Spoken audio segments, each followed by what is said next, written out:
could you please pronounce your names correctly for me? And could you also give me a little bit of background on your sort of how you got to being photographers, and then whether or not your ideas or your dreams of what being a professional photographer in these days was, and whether or not it has met or not met that sort of dreams and aspirations? The correct pronunciation of my name is Jo, but in English, Joe is fine. Yeah, I would have called you Joe. I call myself Joe in English. I got into photography through a long, let's say, detour. Well, actually, I'm trained in physics, and I wanted to do an MBA after my physics studies and become a businessman, but I got a job in Anderson Consulting doing business strategy without the MBA. So I worked a long time in the corporate field doing consulting, and it turned more and more visual through the internet being a vehicle. I started to focus on that and got into brand strategy and design management and stuff like that. And after a while, I focused on the visual things, the design management and strategy related to that. And one day we got a new CEO in the company I worked for, and he was no fun to work with. So I decided to try photography for a year, and that's 12 years ago. It worked out fine. My name is Stig, Marlon Weston, and the Weston is English. It's not American related to any famous photographer. I remember when I was 14, I said out loud that I wanted to be a photographer. I realized I had to say it out loud to stick to my hope and dreams. And even though those hopes and dreams change over the years, how a photographer is and what a photographer does, because I had some idea of being a war photographer or a fashion photographer or a portrait photographer, and then, I mean, there's so many choices you can choose between when you're a photographer. So to me that was a perfect choice because I could change it as I was going along. So I've stuck to that since before I started studying photography, and before I started working, I knew that this is what I want to do and I don't want to go for any plan B. And my name is Erle Kyllingmark. I guess I started playing with my mom's camera the first time when I was like 17. And then I did drawing in school, and I was kind of into aesthetics, and my father's an artist, and so it wasn't like that far away. But it took years until when I was getting older and I was going to start studying, and I went through all these different things that I wanted to be, and I kind of forced myself to sort of take a decision, and I ended up with photography. And I think since the day I decided that I was going to start photography, I've never regretted it. You know, it's like then it was done, the decision was made. And I ended up studying photography in London at the London College of Printing. And started off, after my bachelor, I started off working as a commercial photographer. I kind of really, really wanted to have this job where I was living off photography, and that was like the first. So I think, I kind of tried every different aspect of photography in a way. And after some years, but after, even though I started out as a commercial photographer, I kind of always knew that I would end up doing my own projects. So that was kind of always the plan. And in 2007, I did my first solo exhibition, and and then transition years, and I've done some film stuff as well. So I've done different things, and now I only do my own work as a photographer, and I'm really happy about it. And some things are like I expected, and some things are definitely not. So I've also done a lot of commercial works as well as artistic works. And I personally realized very early on that like commercial work is not for me. They take a very different like personality trait to be a commercial photographer, i.e., like work for a client versus working for yourself. So, how many of you all have experiences, or like, do you feel the need to do some commercial works in order to like pay for artistic works? Like, what's that balance of doing some commercial versus doing artistic, and how much do you like or dislike each of those?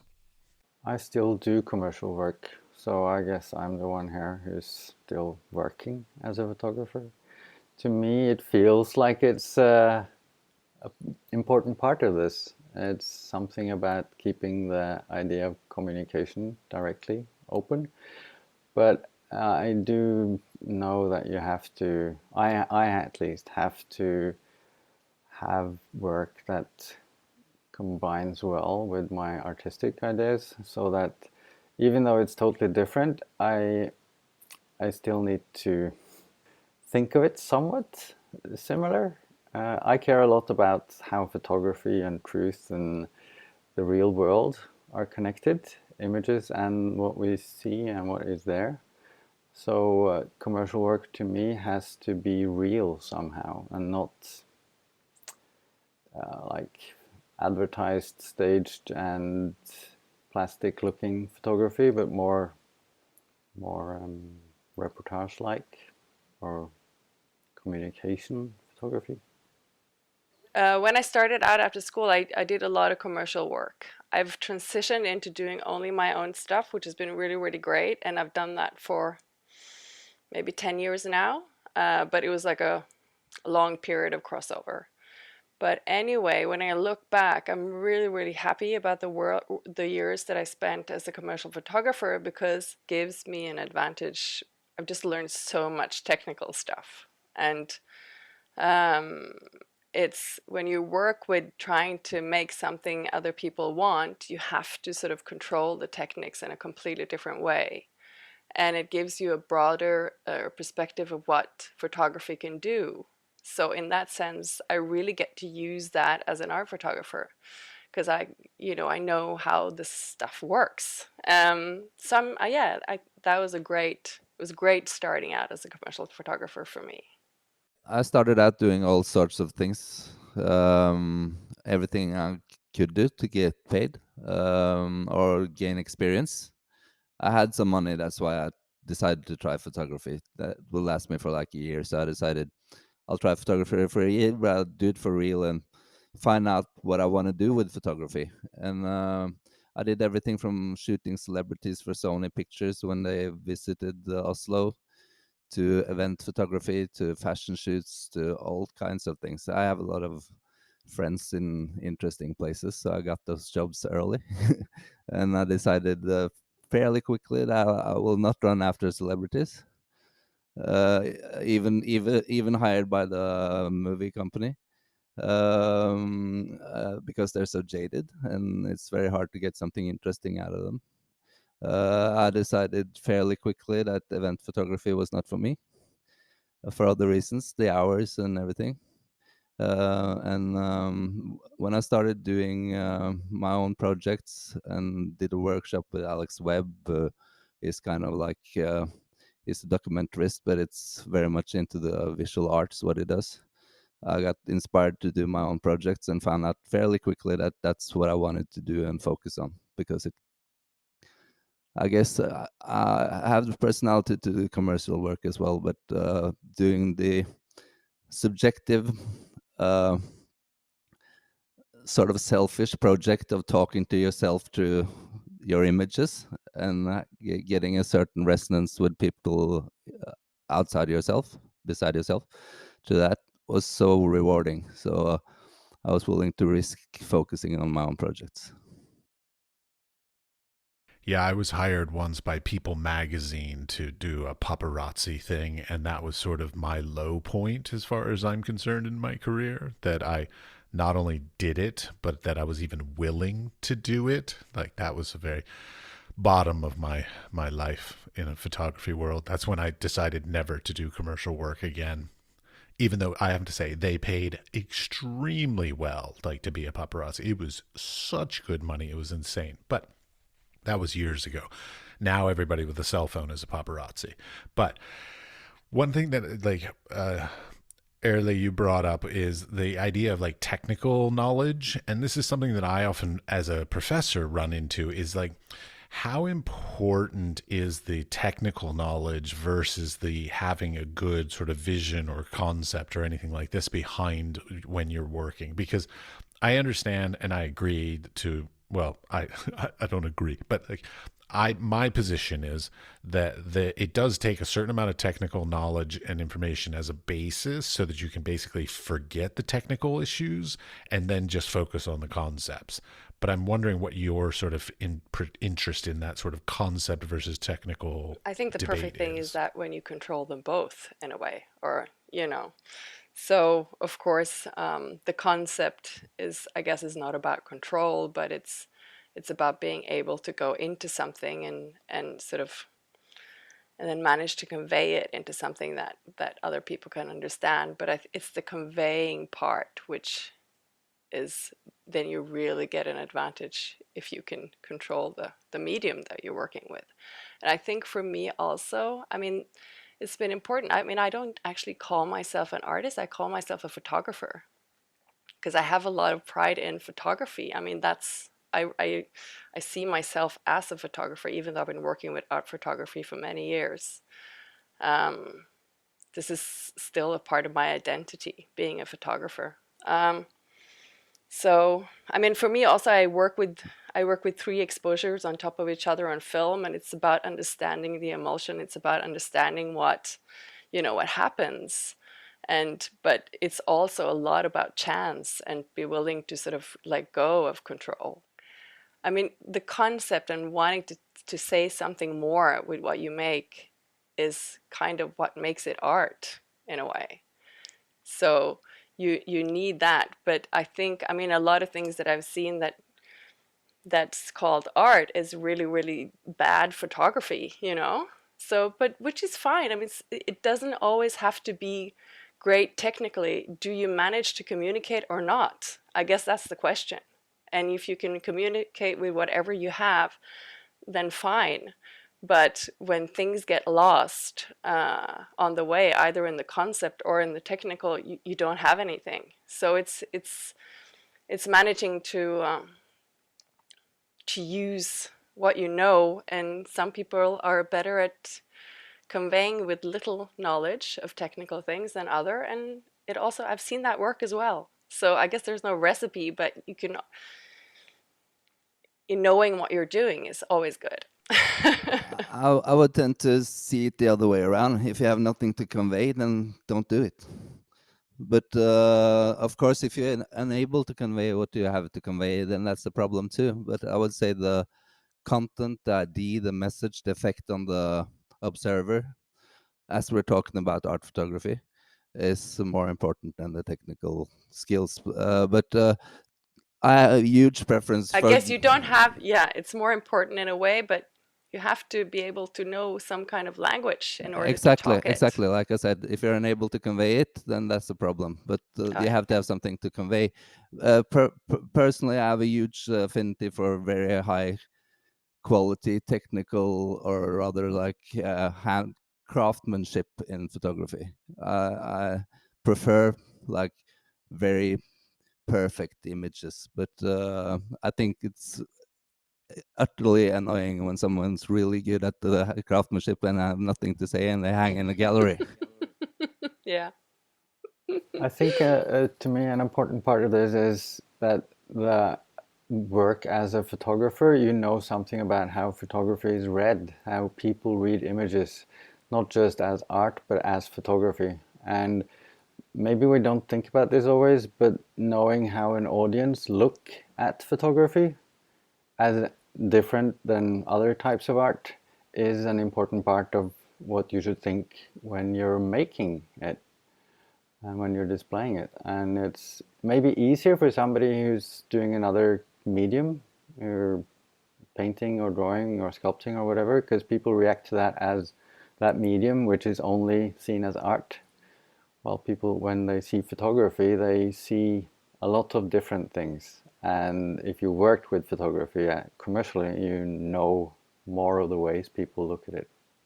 I think it's a huge factor how people observe and read photography when it comes to how well you get across.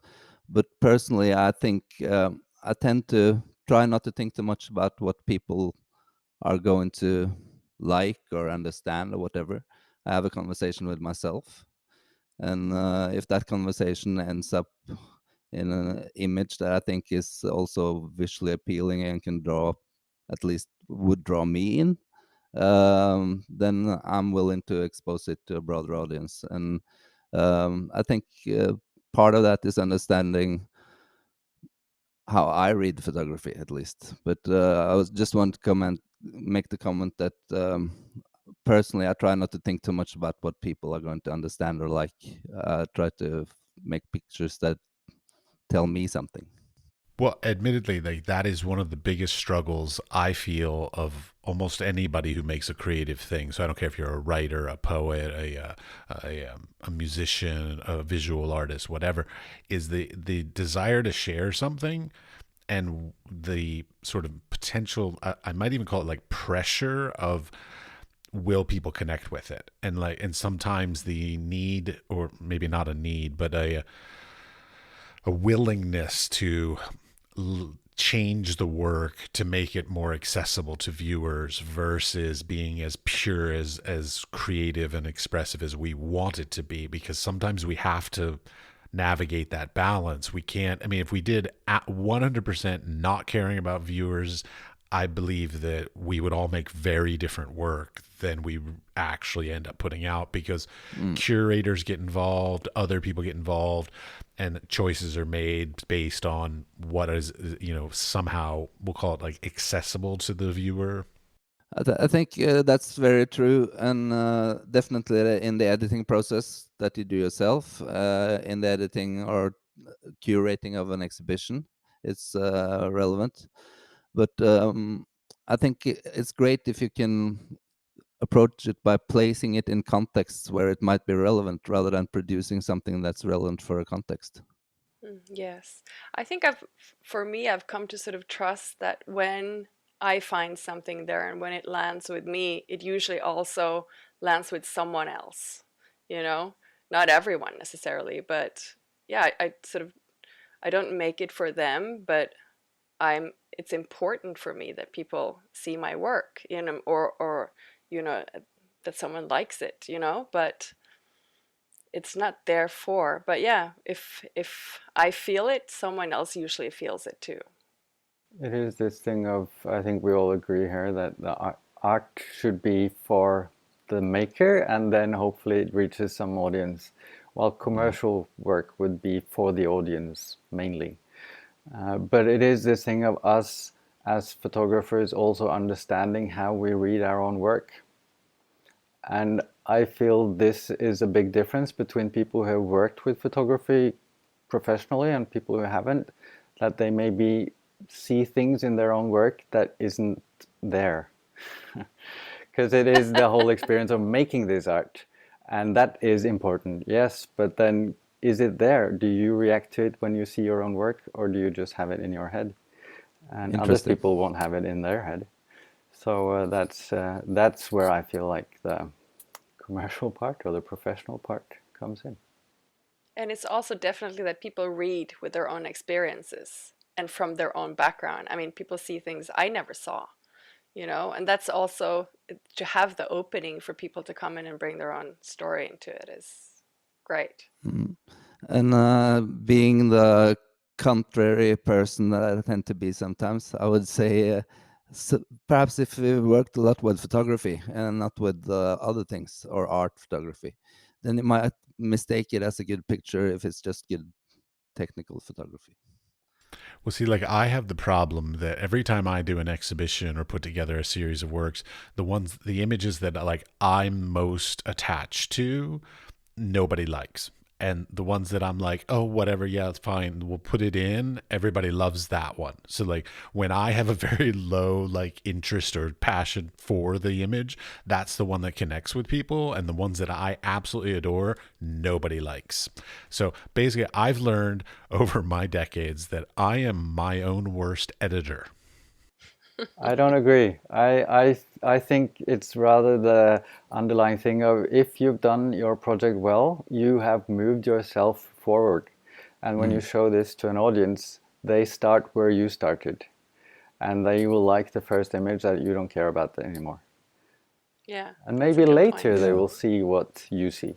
Oh, yes, I have a trend in my life, which is that people love the last set of work I did and not the current set of work. So like every time I put out a new exhibition, they're all like, "Oh, you know what? I really wanted to buy that one from the last series." And I'm like, "What about this new series?" And everybody always is either I'm not sure if I'm ahead of the curve or if I'm behind the curve, but either way, whenever I do an exhibition, I rarely hit the mark, but like 5-10 years later, that work is suddenly more interesting. And I don't know why.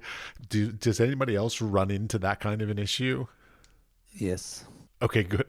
I definitely sell more of my older pictures, but I guess that there might be other factors in that as well. But yeah, it's good.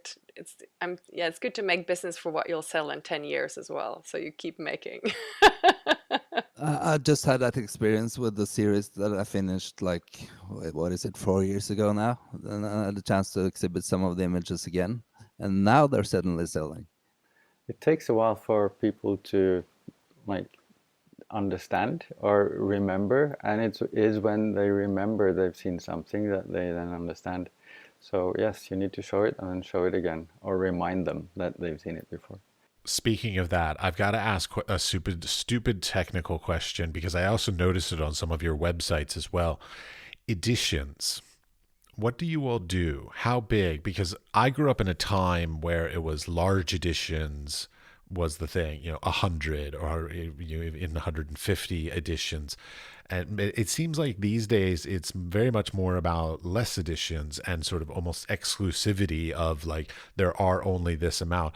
I've had previous conversations with a photography collector, and he was talking about how when there are less on the market, there's higher value and therefore higher demand. And so there's that exclusivity of if something is then sold out, then suddenly collectors are like, oh, wait, there's none available. This is completely sold out. Wow, I should be sure to buy something from this person. And then they buy even something that wasn't their first choice kind of thing, just because they then feel like that person is worthy to collect. So what kind of choices are you all making in the nature of sort of editions?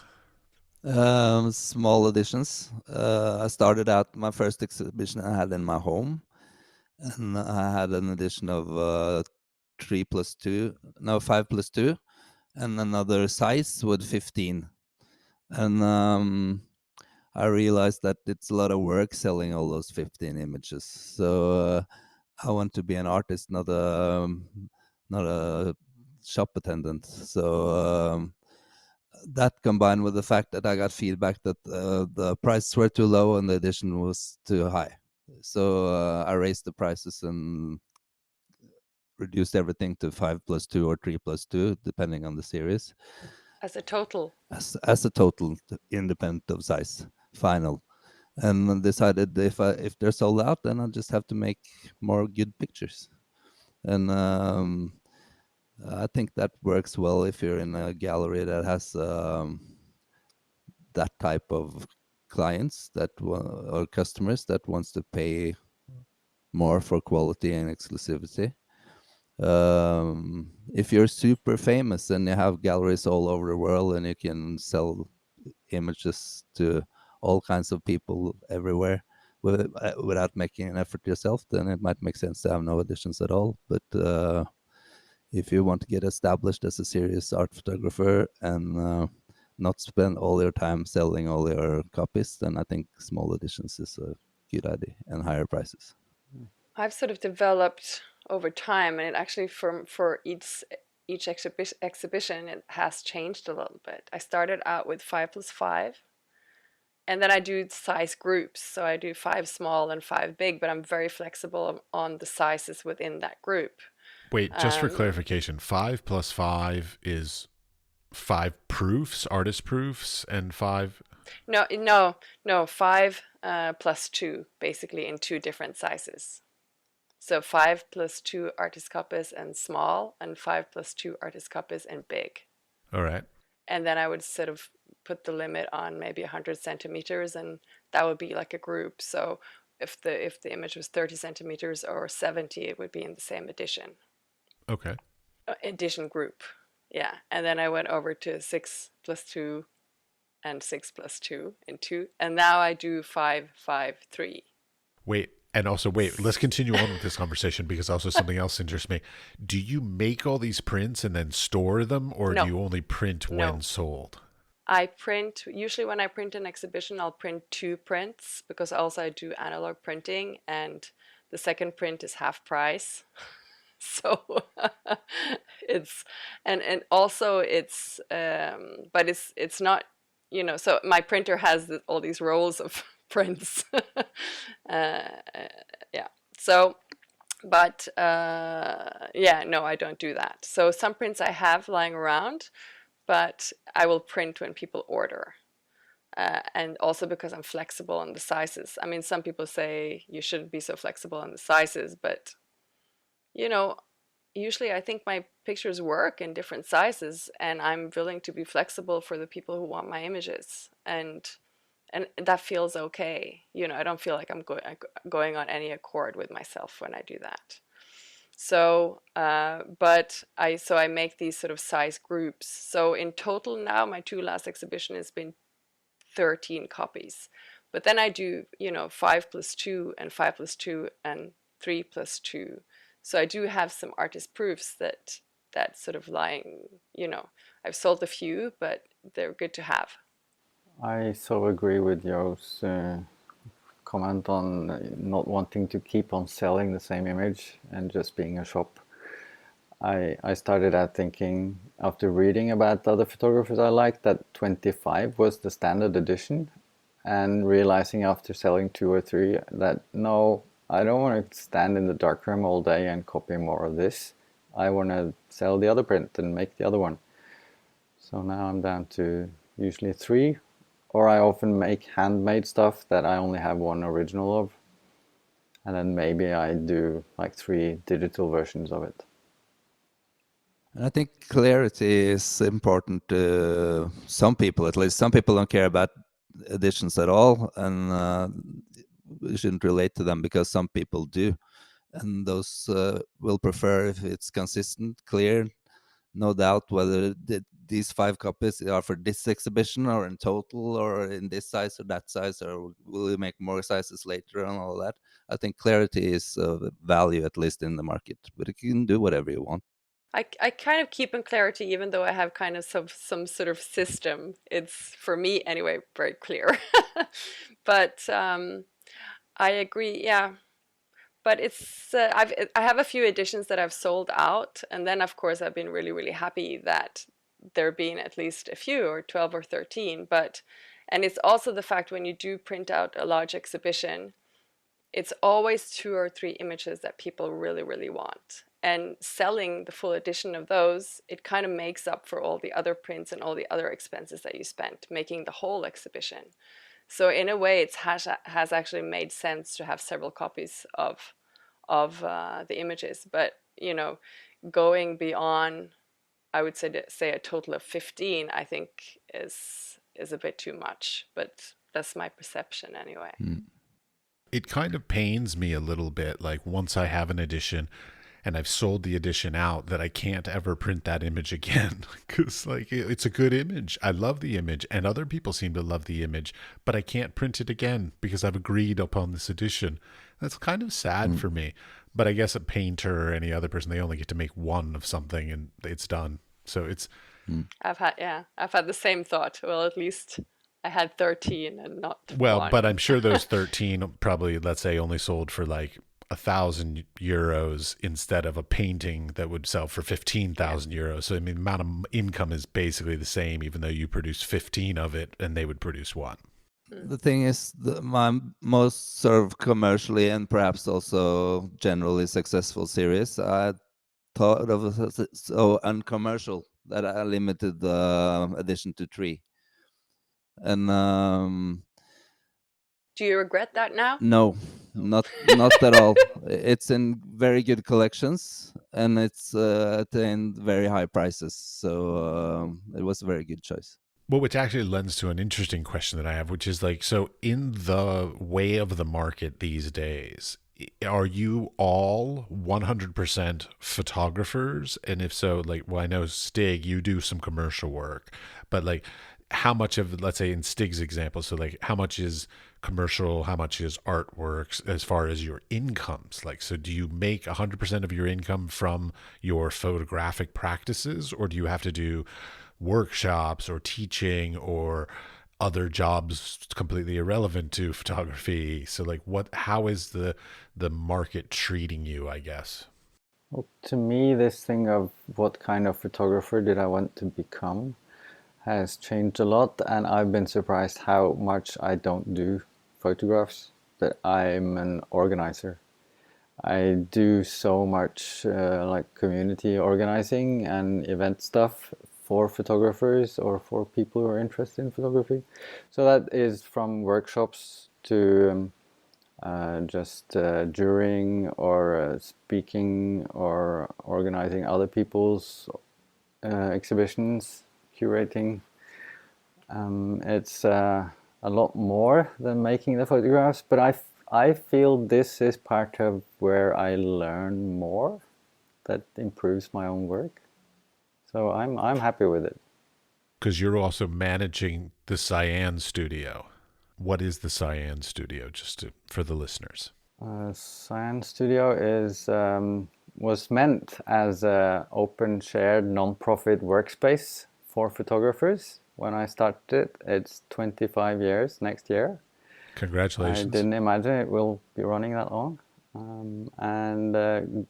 Being basically, it's a rental studio, non-profit. But then as it is a nice space, I've started using it as an exhibition space, an event space, and workshop place, and also as a platform for organizing other things like portfolio reviews or photo book cafes or meetups of all kinds. And to me that is important, as in we should all help to grow the community and the audience and the interest, not just I want to show my work, but I also want to have there be an interest in everybody's work, because that helps everybody. How do the rest of you make livings? Barely do. No, I have a certain income besides selling prints, but what I do spend my time doing professionally is art photography. I also work as a full-time art photographer. I make most of my money actually selling my work, which is Slightly good. envious, but go on. Yeah, but I do also have, I inherited my mom's flat, which I rent out, which is a base income that really, really helps me. But I could not live off that alone. So yeah, I've been selling a lot of photographs the last few years, and it's great. Stig, you brought up an interesting point. Like, I used to run a community darkroom, and I've also run a nonprofit organization in America and things along this line. And when I was a kid, when I was in school, I was like, oh, I want to be this like rock star photographer, have my own studio. We all had these dreams, come on. I was from the 80s and 90s. So, I had these dreams of like, big, huge warehouse studios and like all kinds of great stuff.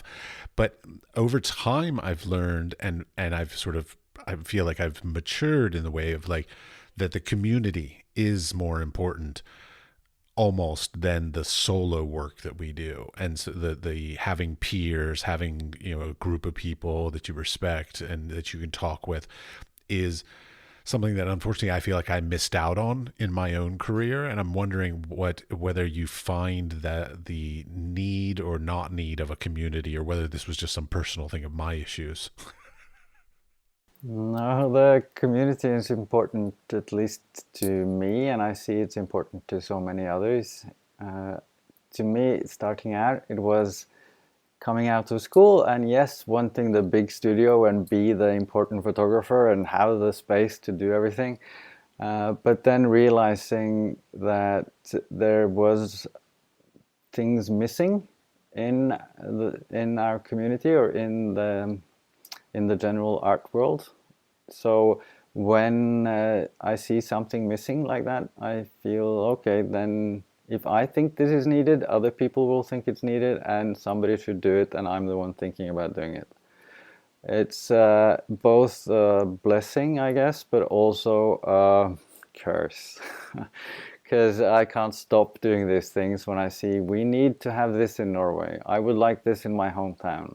I see this festival or that festival is lacking something. I can add this, and that takes energy away from doing my own personal work and my original idea of being this hotshot, like you say, in a own studio space. But it does give a lot, as in learning and community, and I feel I'm not gonna take the credit for how the interest in photography has grown, but I feel like at least I've contributed some to make more people interested and have both the community and the market and the interest growing. I mean, you've done a great job with Sian, and I know a lot of people have been through Sian and learned a lot about photography. I think for my own part, I've kind of been, I do most things alone, and I like being alone, and I like working alone, and I like, you know, yeah, I spend a lot of time in this room or out in the woods. That's um, so I guess people like different things, but you know, it's just been like a photo festival now, also negative in Oslo in the old library. And it's been really nice to be there in the weekends and meet other people. I really like meeting other people and other photographers, and I like being at the lab printing and meeting all the photographers that come by and talk to them. But I couldn't do that every day. Like I need, but that contrast is really good. It's good to meet other people who do the same thing and to talk to you guys and yeah. But then yeah, I like being alone as well. Me too. I like to work individually and subjectively and try to be as let's say authentic or whatever as possible and not too influenced by people around me every day. But I really appreciate the photographic community. So that combination of being a lonely photographer,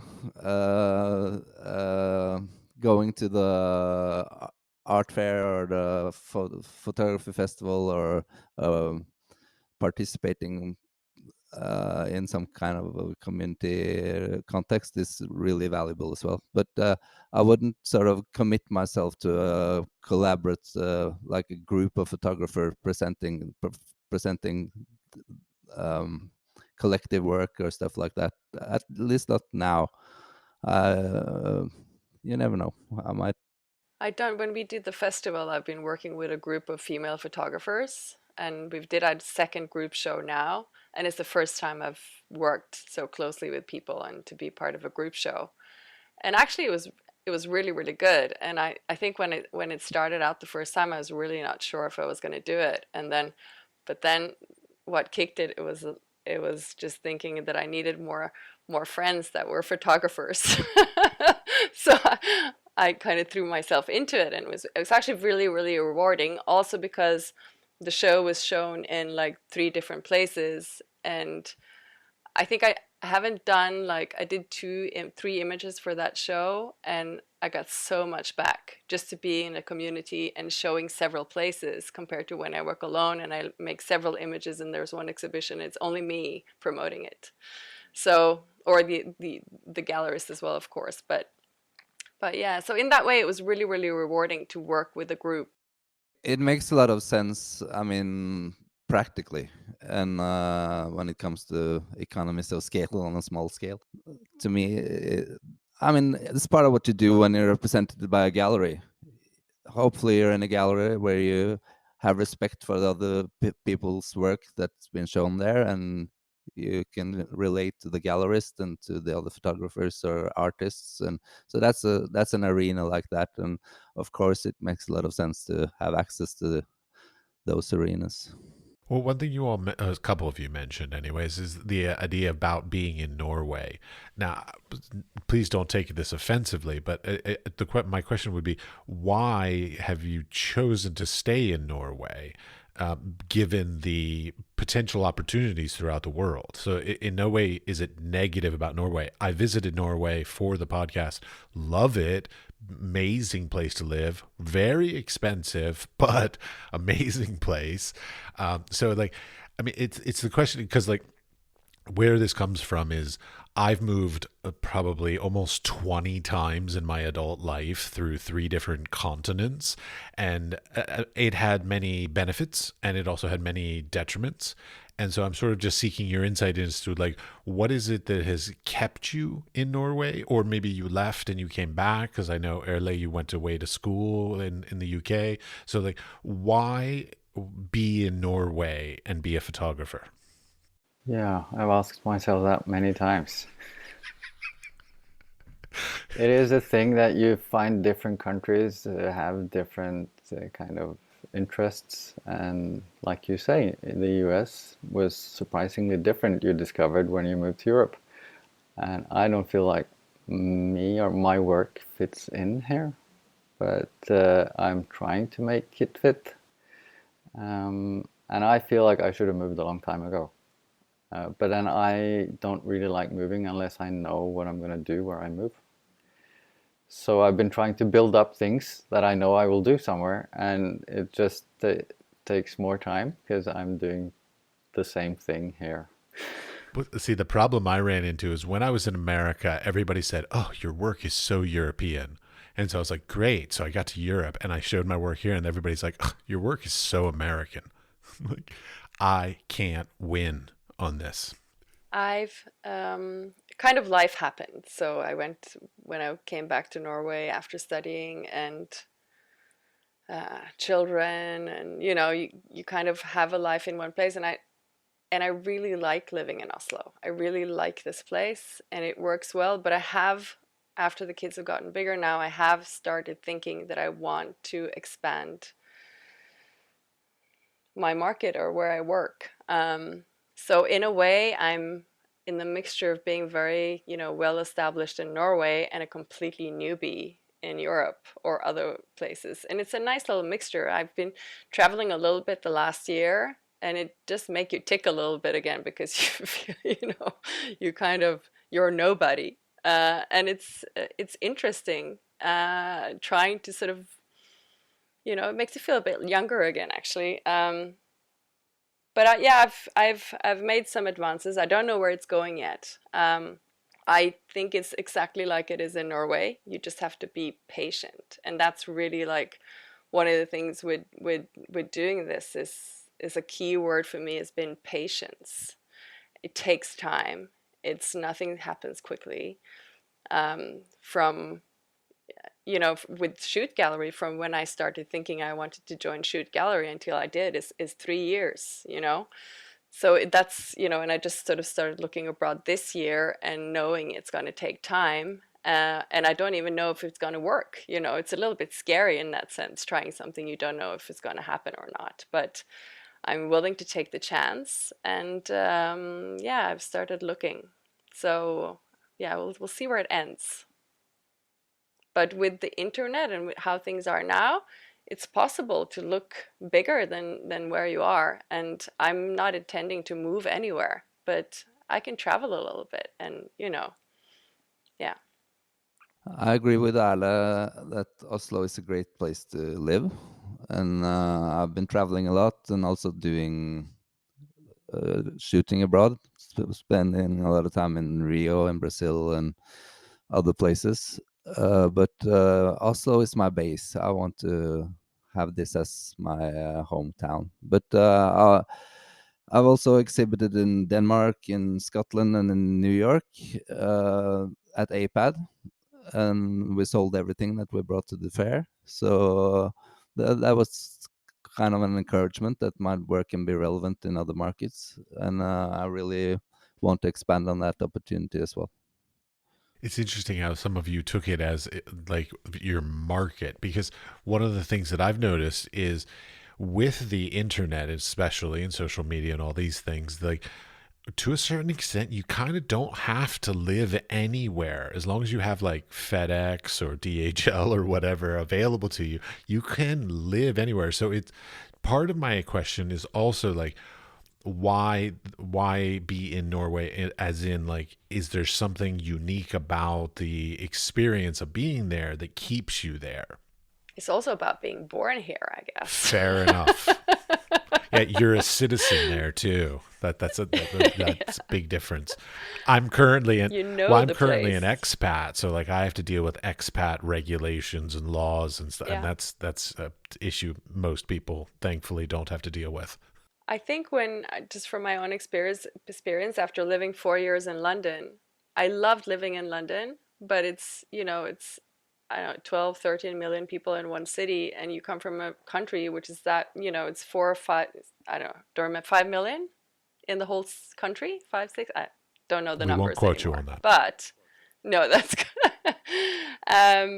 But it's having some space, and you have some space here. And it feels free, and there's many things about the Norwegian community that I really, really appreciate. And of course, I wished other countries had as well. But I guess it's appreciating a lot of things here. It is a great place to live, at least in my experience and opinion, but it's quite small. Oslo is the capital, and it's still not that huge, but it has a lot to offer. But I personally feel I need to travel every now and then to get some impulses and gain some insights. So just being stuck in Oslo forever, then perhaps it's better to be stuck in London. I don't know. You're moving. No, I'm not moving. I'm traveling. My experience has just been that traveling hasn't really done what I would want it to do. Yes, it's easy to communicate with people and internet and everything, but I've been around to portfolio reviews so many places, and going around to the New York galleries and getting meetings set up because, they would be interested in what I do. And then, great, this is interesting, but you live in Norway and it's on the other side of the ocean. That is something that makes it more difficult. And that is hard because I know that the reason I want to live here is that I've been traveling and trying to imagine moving somewhere else, and I thought about, like you say, London is too big, or Berlin is super interesting, but everywhere I go that could be nice to live, I feel like I can't find any nature. And that's the Norwegian in me, that I need to have like a short drive or easy access to something that feels like wilderness, not like a park somewhere that is trees, but that there is landscape. And that's kind of strange to feel that is so important, but it is to me. It definitely is to me as well. No, nature is a big part of it. Something else that I noticed a lot when I moved to Europe is that a lot of people that are in the arts world, so like we'll call all of you artists for sake of argument, just because some of you don't like to self-call yourselves that, but the grants and residencies and other sort of governmental or private funding is a very big part.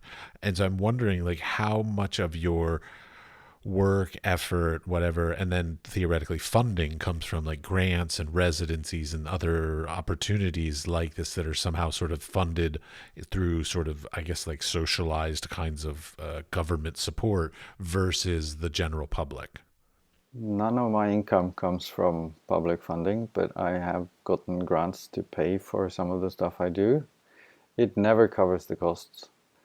And the annoying thing with this kind of idea of art is socialized here is that we believe it ourselves as well. So me running Science Studio for 25 years, people think I get paid for it by somebody with tax money somewhere. And no. And it also makes it then harder for people to understand that they need to either donate or sponsor or support somehow themselves, because everybody thinks the state will do it. And yes, the state does some, but not really.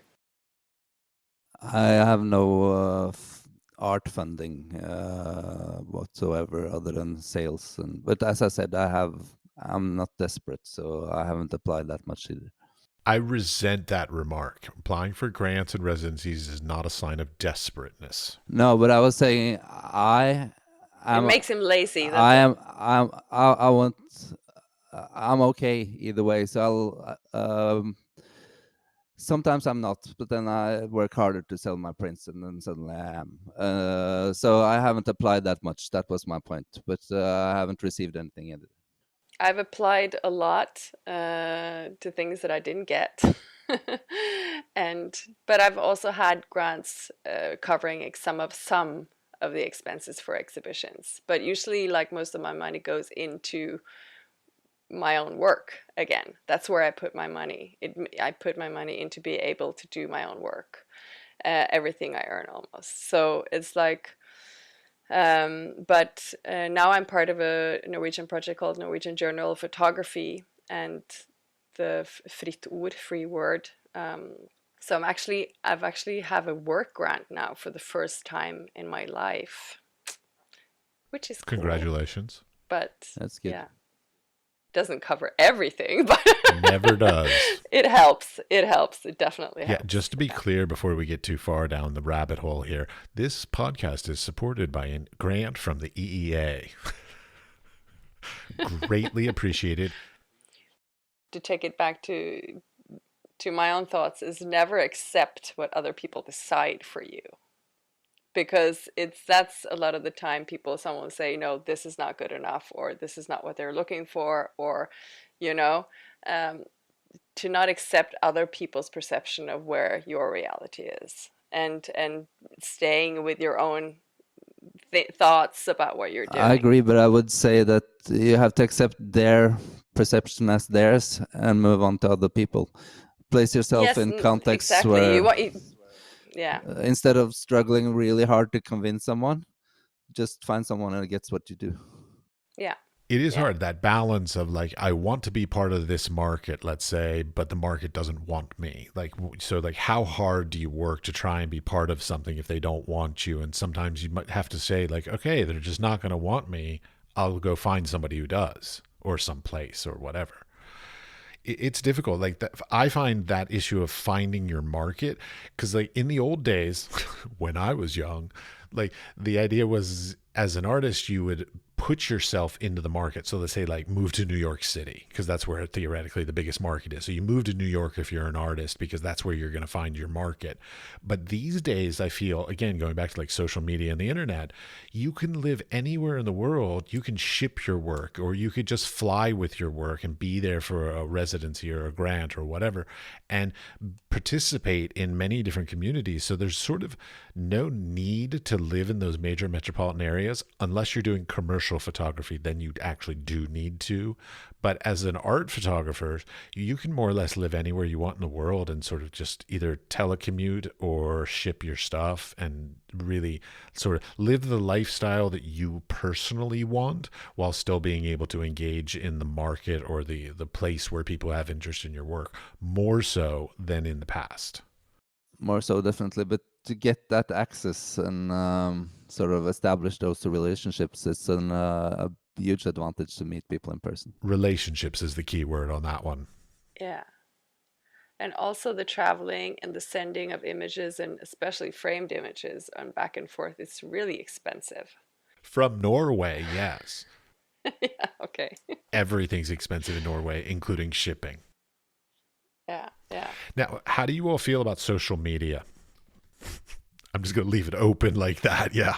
Generally, it's a huge distraction and real annoying and corrupting our society in major ways.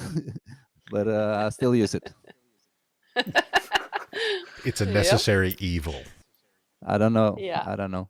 It has It to is be. helpful in many ways. So It's hugely helpful, but the way it's been operated so far or now, it needs to be disciplined. Well, I feel like when it first started, so, we're talking like the beginning of Instagram. So was it like 10, 12 years ago? It actually was like sort of building a community, and you had people that you really liked and enjoyed. And now it has turned into influencers and advertising and all these things that distract away from what I believe was the Yeah. original intention of it.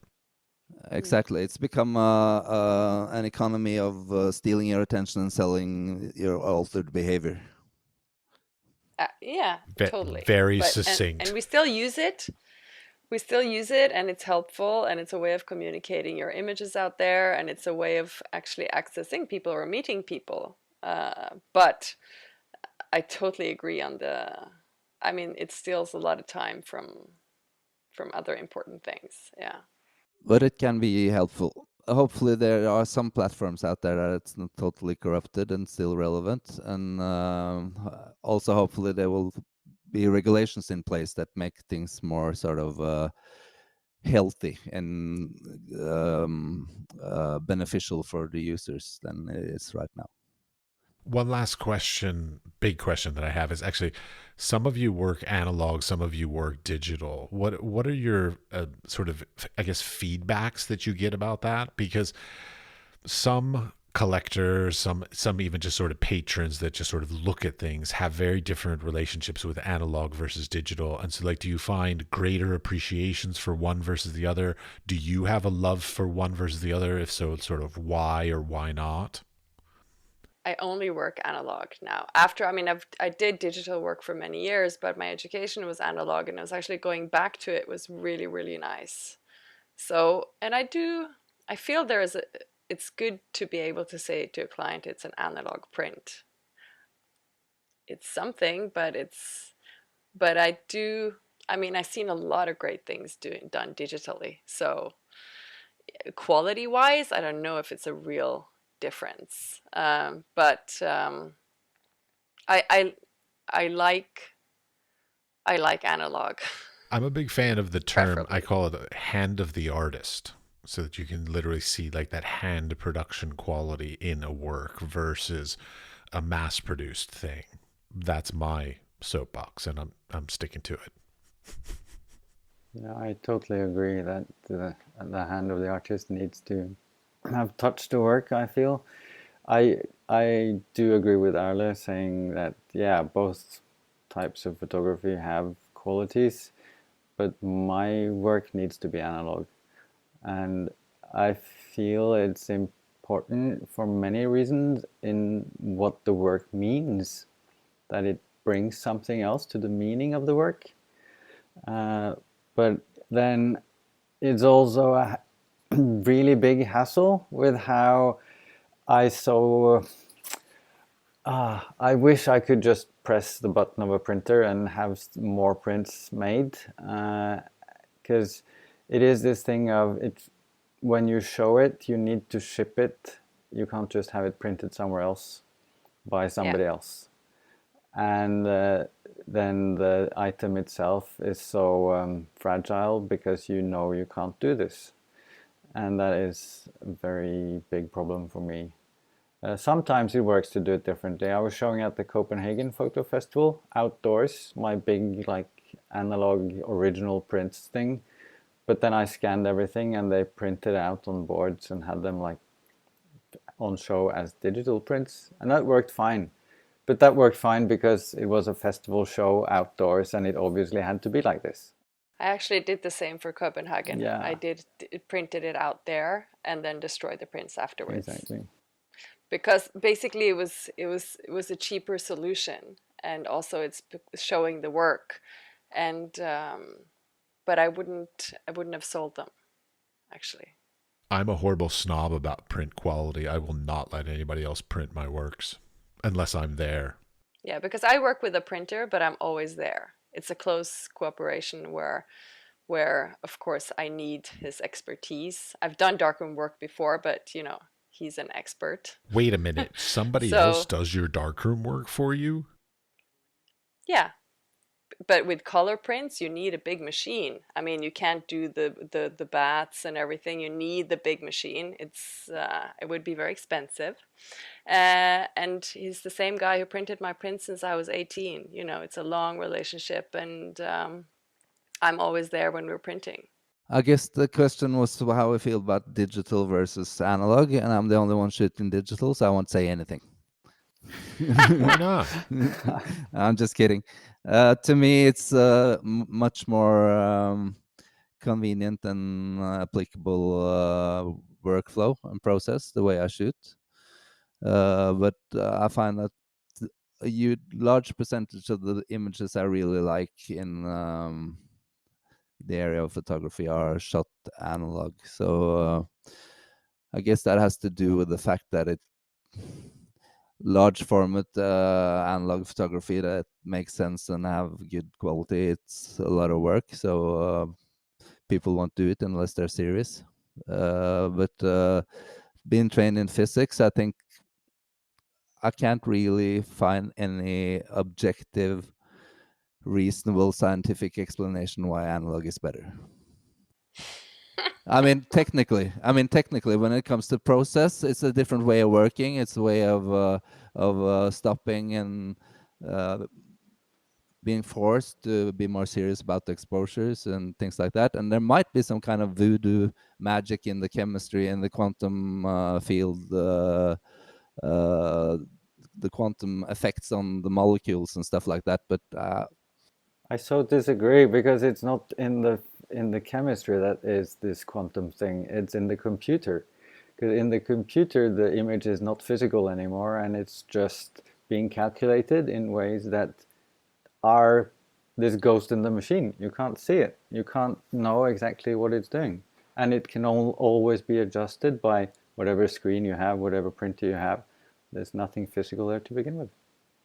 there is something physical there to end with, and that's what is important, what you end up with. And I said the process is different. I was talking about the end result and the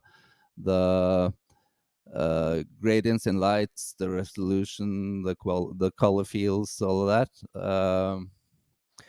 You get something for free in analog.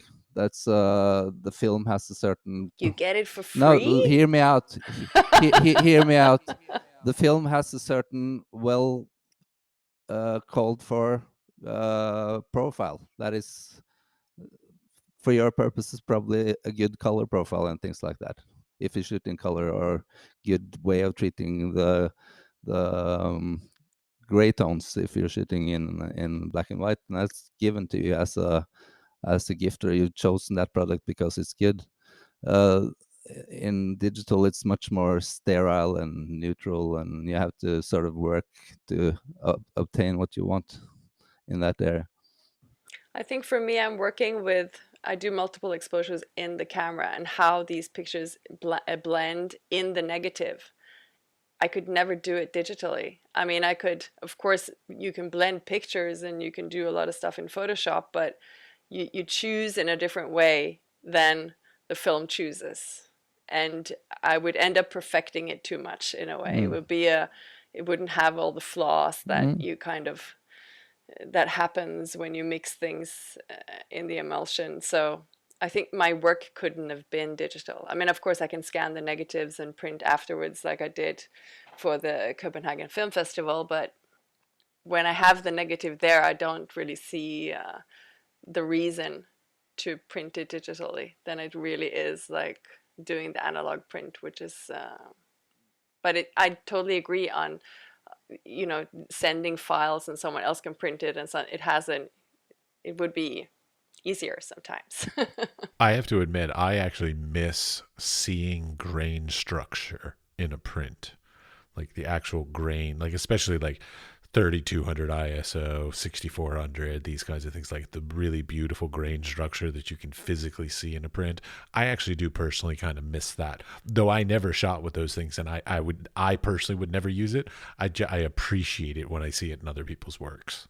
Yeah, there's obviously lots of reasons to do different things for different purposes, but I was kind of making a joke with saying there's no reason to shoot analog, but honestly, some of the reasoning that's being put out there, that's kind of like hard science arguments that the resolution is so much better and all that. If you shoot medium format digital, it's not true. Agreed. No. Yeah, but I mean the reasons for using analog these days is for to me, so this is surely my opinion, is for things like Impossible Project or Holga or plastic Diana cameras, these kinds of things. Like if you're gonna utilize these sort of, at this point, what are now referred to as like what, historical processes, which makes me feel so old, but these alternative processes of analog process, like if I'm going to go into analog, I'm going to do Impossible Project, I'm going to work with a Holga, or I guess Holga's not made anymore. I did a Holga project. Okay, is Holga still made? I don't think it's made. Yeah, you can buy them. Okay, great. They're like 100 quid. What? I remember when they were like less than $20. I still have 3 Holgas, and each of them has a unique quality to them. So even though I hold them up and do the exact same thing with each of them, they all come out completely differently. And it's sort of that spontaneous unknown of what's going to happen that I feel like analog offers that digital can't. Digital does an amazing job of what digital does, but analog offers a sense of the unknown and a sense of the spontaneous that cannot be reproduced. I mean, I guess technically it can be reproduced, but it's the fun of the finding something that you could never have planned for, much like you're talking about, Erle. I think that's why I'm into it as well. When that's said, I have done digital things for an exhibition before, and maybe I even will again. You know, it's not a religion to me, but it's definitely what I love to do, and I'm still curious at it, and I'll continue for a while. But yeah, whatever happens. All right, I want to just wrap this up because I know some of you have some places to be. So the last thing I sort of ask is does anybody have any advice? So from your experiences in the industry that we haven't touched on already, something specific, please try and stay away from, like, you know, chase your dream or keep working, like something more specific that, you know, because everybody agrees to those. I have one, at least in my experience. Workshops, do them for a while, but don't do it forever. Once you've found your own voice, maybe you shouldn't spend your money paying for workshops, but rather explore your thing in other arenas. And also portfolio reviews, great thing to do to get feedback, not such a great thing to do to get a gallery. Any other positions on portfolio reviews? I've actually never done one. I kind of want to do it. I think I might do it in the future. Yeah. I highly recommend it as well. It's very useful, but not for you to go and hope to be discovered and become rich and famous. Exactly. But to learn something. I'm going to the photo festival in Vienna in November to run a portfolio workshop where I've made this setup that I've done before in other festivals called Horizontal Portfolio Review, where it's not about meeting one expert, but about sharing your portfolio with others and discussing it and getting feedback both on your work and on how you present, so that you think about how you think about your photography. And that would be my main advice, that you need to think about how you think about what you do, not just learn how to shoot better, but learn how to think better. And the way to do that for me has been to do collaborations. I think what Erle was saying about doing something with a musician sounds great, or work with another photographer on something, because then you have to discuss what you're doing with somebody for real to be working together, you need to understand each other, and you need to understand yourself to work alone. So it helps. It's a really good tool. I've been working on a project with an American photographer, Megan Gold, for many years that I met at the portfolio review. I went to PhotoFest in Houston. From University of New Mexico. Yeah. Okay. Yeah. I had Jim Stone from University of New Mexico on the podcast as well. Okay. Yeah. No, and that was going to a place like this, you can meet somebody, and then you need to be open to just do more together than just meeting and hanging out. And that's my advice. Be open to collaborate with others. Yes, we're superstars by ourselves, but we're even better together. Well, that's a misunderstanding that a lot of people have about portfolio reviews, is they think that it's going to somehow create some sort of business opportunity or whatever kind of thing. And really, they really are about practice of like honing your craft of how to present your work, how to present yourself, and your ability to sort of just get to know people and build the relationships that you all had brought up that are so important. And to add to that, I think art fairs is a great place to see pictures and meet people, but not to sell yourself to the galleries that pay money to be there, to sell their work. Seeing what's out there. Mm. I think, as I said before, patience has been one of my key words, and a bit of stubbornness is also good. And not letting other people decide where you're going, being on your own path. And then I see that, compared to when I finished school, there's so many places to apply for. I mean, the photography contest and stuff like that is so much stuff going on, and not everything is great, but there's definitely some opportunities that wasn't there when I finished school and when I started out. But there's definitely so much stuff there that, it's not everything is good. I think there's a glut of photographic competitions out there to the point that like they've dumbed down the sort of credibility of most of them because there are simply too many of them. Yeah, it's really exploded. And I think, because it costs money, so someone decided or discovered that there was money to make off of it. And that's how it kind of just grew out of proportion. That's shocking. Somebody wants to make money off of artists. Yeah. Such a surprise. But there's still a few good things out there. And if you go to pictor.com, there is a good overview of things that you can apply to, just festivals and competitions and things. And, then you have to sort of look closely, but there's definitely some great things out there. For the listener, that's Pictor, Pictor. I got that right, yeah? I think so. No? No. Shit. Not Tor, but Ter. Ter. I'm sorry. God. Okay, but I got the CT part right. Yeah. Okay, Pictor, shit. Okay, Picter.com. Okay, good. Think so. Okay, let's hope so. I'll put a link to it in the show notes. All right, well, thank you very much, all of you. Thank Thank you. That's it.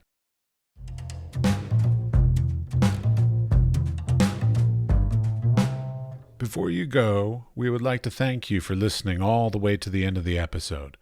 We would also appreciate it if you would share the podcast with your friends, families, co-workers, and studio mates, anyone with an interest in the arts and creative industries. The building and strengthening of the arts and creative community, both today and in the future, is at the core of our mission for this podcast. You can listen, rate, and subscribe to this podcast on Spotify, Apple Podcasts, or wherever you get your podcasts. We are produced by 5014, and the music was created by Pete Bybee. The Wise Fool Art Podcast is supported in part by an EEA grant from Iceland, Liechtenstein, and Norway in an effort to work together for a green, competitive, and inclusive Europe. We would also like to thank our partners Hunt Kastner in Prague, Czech Republic, and Kunstsentrene i Norge in Norway. Links to EEA grants and our partner organizations are available in the show notes or on our website, wisefoolpod.com.